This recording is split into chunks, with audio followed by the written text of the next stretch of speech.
Student, पिछले कुछ video में हमने maxima minima R T minus S square type से निकालना सीखा था। और अब हम लैग्रेंजेज मेथड का यूज करके मैक्सिमा और मिनिमा के कुछ क्वेश्चंस करेंगे।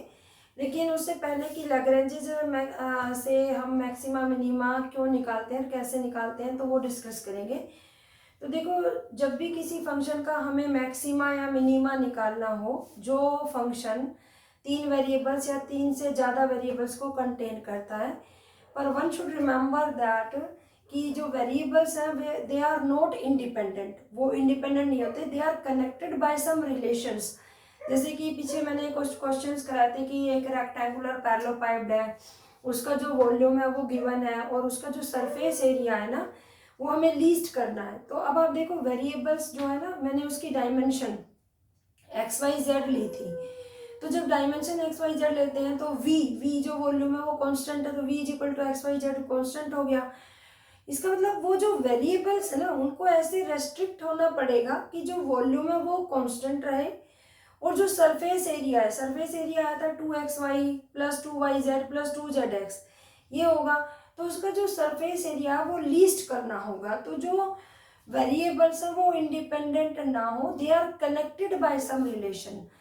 तो हम क्या करते थे कि we try to convert them only one relation which contains least number of independent variables, and then we simplify the questions. But sometimes this procedure is not practicable, और जब भी कुछ ऐसा होता है कि वो चीज़ नहीं कर पाएंगे तो हम लैग्रेंजेज मेथड्स का यूज करेंगे। ठीक है, तो लैग्रेंजेज मेथड कैसे यूज किया जाएगा? देखो, क्या उसकी कंडीशन होंगी, लैग्रेंजेस मल्टीप्लायर्स कब यूज होगा? तो 3 वेरिएबल या 3 से ज़्यादा वेरिएबल्स होंगे तो हम लैग्रेंजेस की तरफ मूव कर जाएंगे। तो let f x y z be a function of x y z. ठीक है, ये एक फंक्शन हमें गिवन है एक्स वाई जेड में, which is to be examined for maxima और मिनिमा वैल्यू।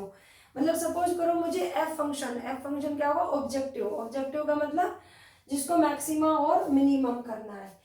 तो हमने ये पढ़ रखा था कि नेसेसरी कंडीशन होती है किसी भी फंक्शन के मैक्सिमा या मिनिमा करने के लिए कि उसका जो डेरिवेटिव है, अब इसमें 3 वेरिएबल है तो del f by del x equal to 0 होना चाहिए, del f by del y equal to 0 होना चाहिए और del f by del z equal to 0 होगा। ठीक है, तो ये इसकी नेसेसरी कंडीशन है। इसका मतलब क्या होगा? दिस एम्प्लाई कि del f by del x D x plus del f by del Y D Y plus del f by del Z D z भी क्या आ जाएगा? 0 आएगा। और इसका नाम मैंने इक्वेशन नंबर 1 रख दिया। अब मान लेते हैं जो ये 3 वेरिएबल है ये कनेक्टेड है इस रिलेशन से एक्स वाई जेड से, be connected by the relation phi x y z equal to 0।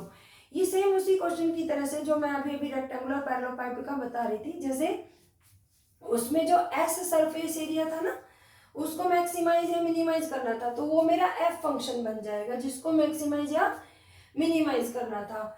और जिससे वो आपस में कनेक्टेड होते हैं, तो वहां पर वॉल्यूम था ना कांस्टेंट, तो v equal to x y z था, तो उस एक्स वाई जेड को इधर ले आएंगे कि v minus x y z equal to 0। वो रिलेशन हमें गिवन था, तो रिलेशन जो गिवन होता है उसे हम phi x y z equal to 0 का नाम देंगे। अब हम क्या कहते हैं कि अगर ये एक फंक्शन, ये एक स्केलर फंक्शन बन गया, तो इसका मतलब जब मैं इसका डेरिवेटिव करूंगी तो वो क्या आएगा? Del phi by del x D x plus del phi by del Y D Y plus del phi by del Z D z equal to 0, ये आ गया। अब मैं क्या करती हूँ कि मैंने लैग्रेंजेज एक मल्टीप्लायर्स लिया लैम्बडा।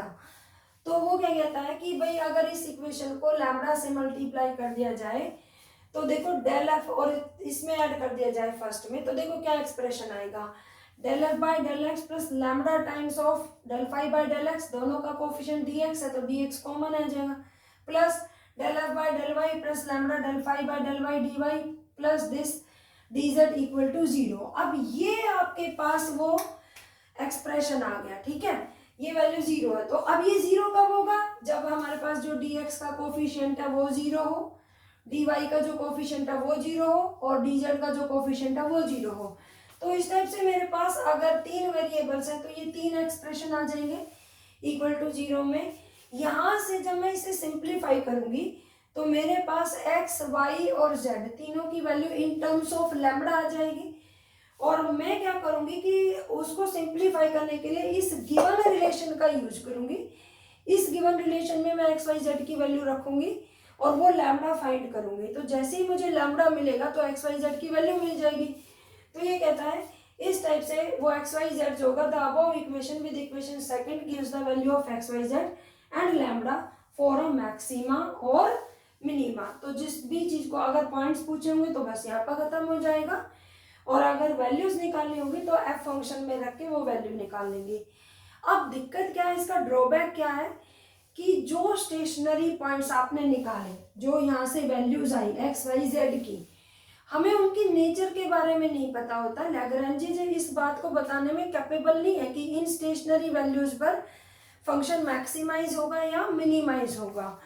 तो देखो वो क्या है कि लैग्रेंज, ये ड्रॉबैक है इसका कि Lagrange method does not enable us to find whether there is a maxima और मिनिमा। ठीक है, दिस फैक्ट इज डिटरमाइंड। ये फैक्ट कैसे डिटरमाइन करेंगे फिर हम? From the physical consideration of the problem. या तो हम जो प्रॉब्लम है ना उसको देखकर तब निकाल सकते हैं। जैसे किसी क्वेश्चन में डिस्टेंस पूछ लिया तो जिस स्टेशनरी पॉइंट से वैल्यू जो नेगेटिव आ रही होगी तो वो रिजेक्ट हो जाएगा। नेगेटिव इन द सेंस जो छोटी आएगी वो मिनिमम हो जाएगा और जो बड़ी आएगी वो मैक्सिमम हो जाएगा। लेकिन अभी मतलब इसके लिए एक hessian matrix, bounded hessian matrix भी यूज होती है। लेकिन अगर बाउंडेड हेसियन मैट्रिक्स का यूज करेंगे तो ये क्वेश्चन बहुत लेंथी हो जाएगा, और ये इंजीनियरिंग, ये यूनिवर्सिटी टू यूनिवर्सिटी डिपेंड करता है कि वो हेसियन मैट्रिक्स की तरफ जाते हैं या नहीं जाते हैं। बेसिकली इंजीनियरिंग लेवल में बीटेक के स्टूडेंट्स के लिए क्वेश्चन ऐसा ही दिया जाता है कि जिसमें उन्हें हेसियन मैट्रिक्स का यूज कम ही करना पड़े, अदरवाइज क्वेश्चन को आगे भी सॉल्व किया जा सकता है। हेसियन मैट्रिक्स से जो स्टेशनरी वैल्यूज होती हैं उनके नेचर को निकाला जा सकता है। तो अगर आपको ज़रूरत है हेसियन मैट्रिक्स समझने के लिए तो आप मुझे कमेंट्स कर सकते हैं और मैं उसको नेक्स्ट वीडियो में सिखा सकती हूँ। ठीक है, लेकिन तब तक के लिए इंजीनियरिंग के कुछ क्वेश्चंस करेंगे और वहाँ पर जो फिजिकल कंसिडरेशन होगा उसी से ही पता लगाएंगे कि फंक्शन मैक्सिमाइज होगा या मिनिमाइज होगा। तो कुछ एग्जाम्पल्स देखते हैं।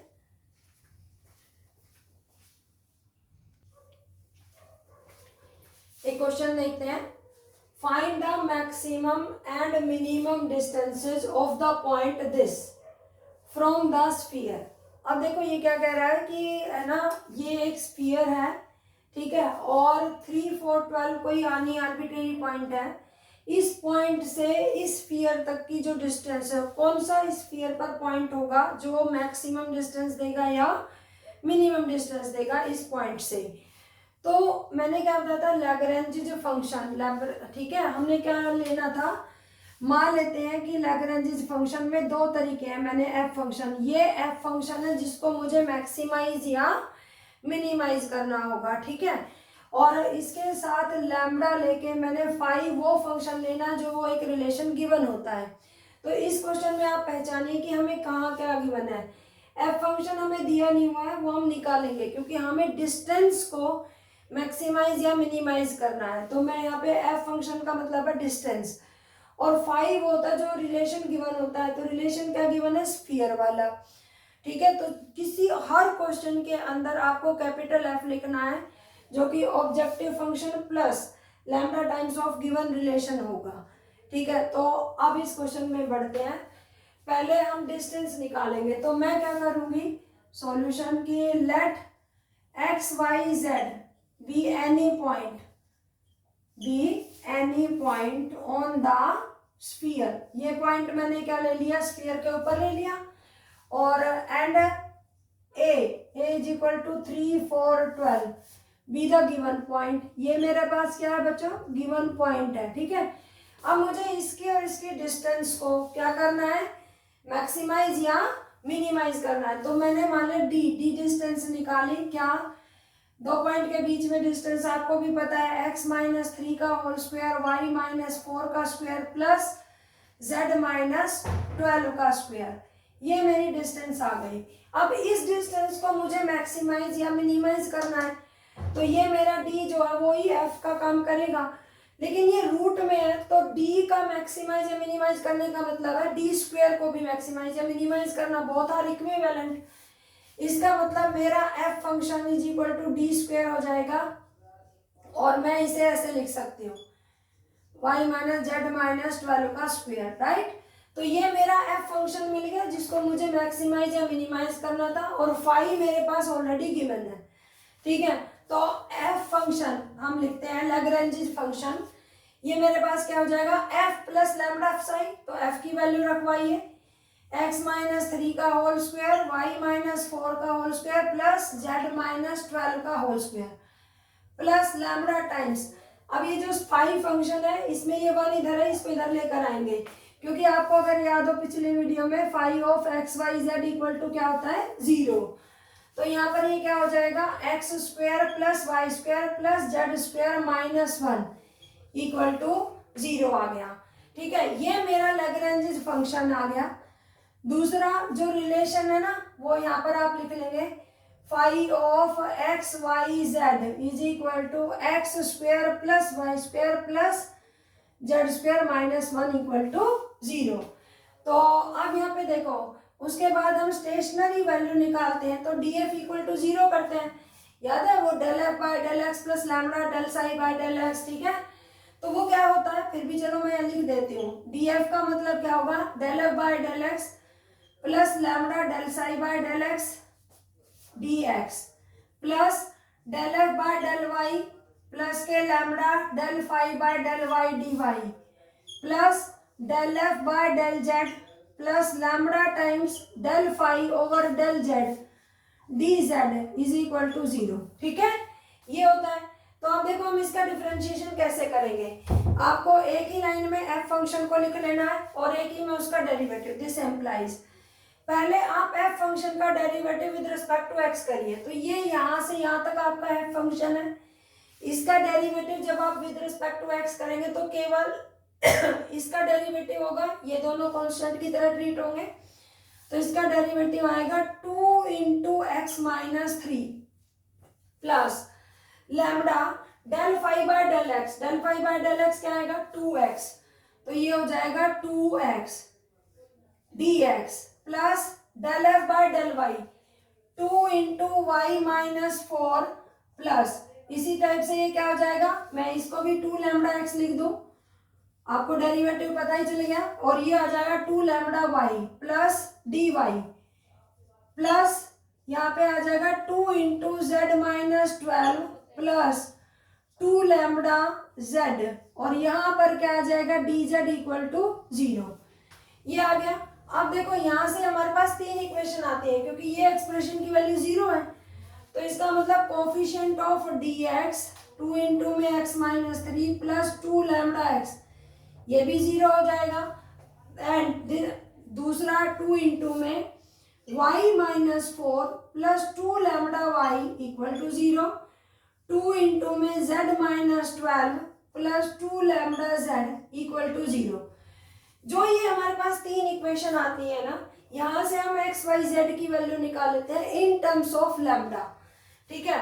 तो दिस इम्प्लाइज, हालांकि ये डिपेंड करता है क्वेश्चन टू क्वेश्चन की, अगर किसी क्वेश्चन में इजीली निकल रही है तो ठीक है, अगर इजीली नहीं निकल रही है तो हम कुछ और भी करते हैं, ठीक है। तो देखते हैं क्या, देखो पहले तो 2 को कैंसिल आउट करो, इस इक्वेशन में भी हो जाएगा, इसमें भी हो जाएगा, 2 कॉमन लेके 0 के अपॉन में चला जाएगा।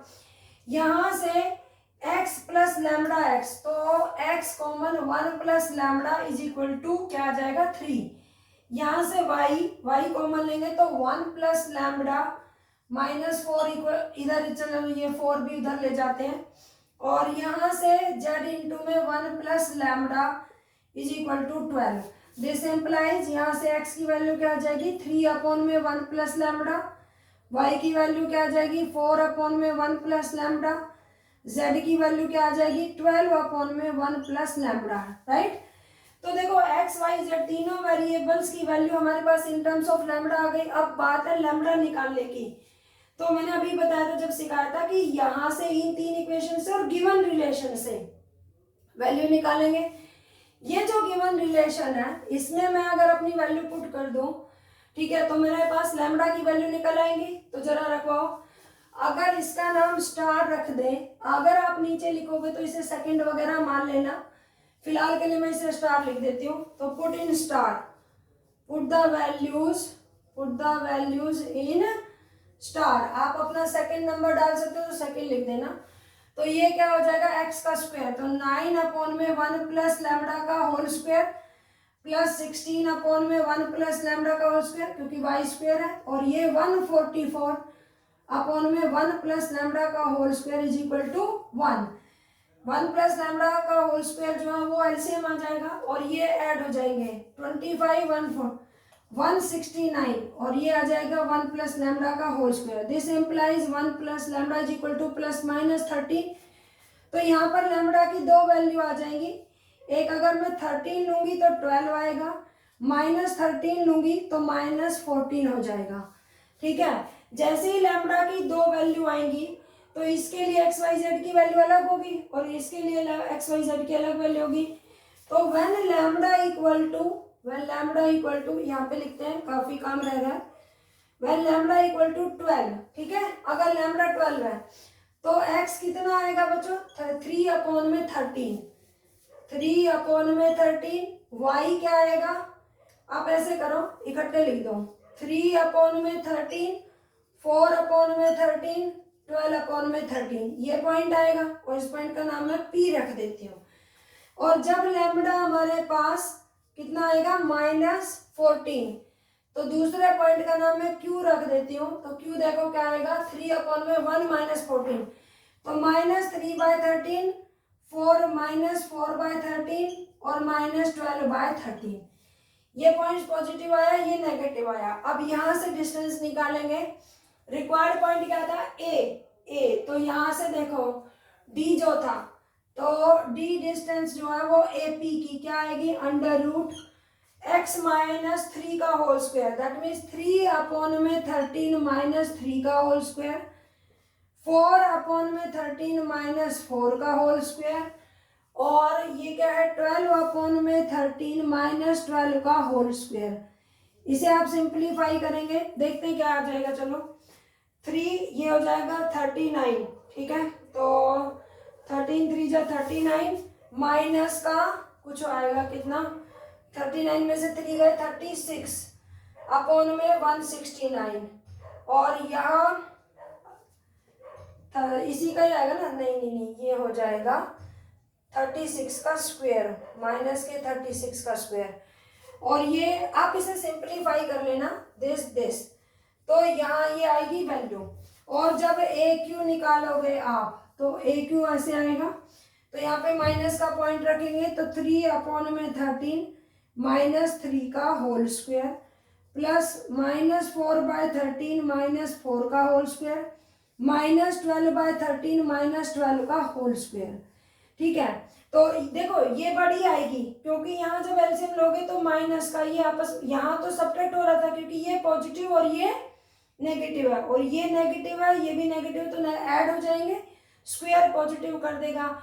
आई थिंक सो इसकी वैल्यू शायद मे बी 12 आएगी, नहीं 12 नहीं आएगी, कुछ और आएगी, और यहाँ पर कुछ और आएगी, तो ये वाली बड़ी आएगी और ये वाली छोटी आएगी। तो इसका मतलब इस स्टेशनरी पॉइंट पर मैक्सिमा आकर करेगा और इस स्टेशनरी पॉइंट पर मिनिमा आकर करेगा। अब देखो यही चीज मैं तुम्हें बता रही थी कि ड्रॉबैक क्या है।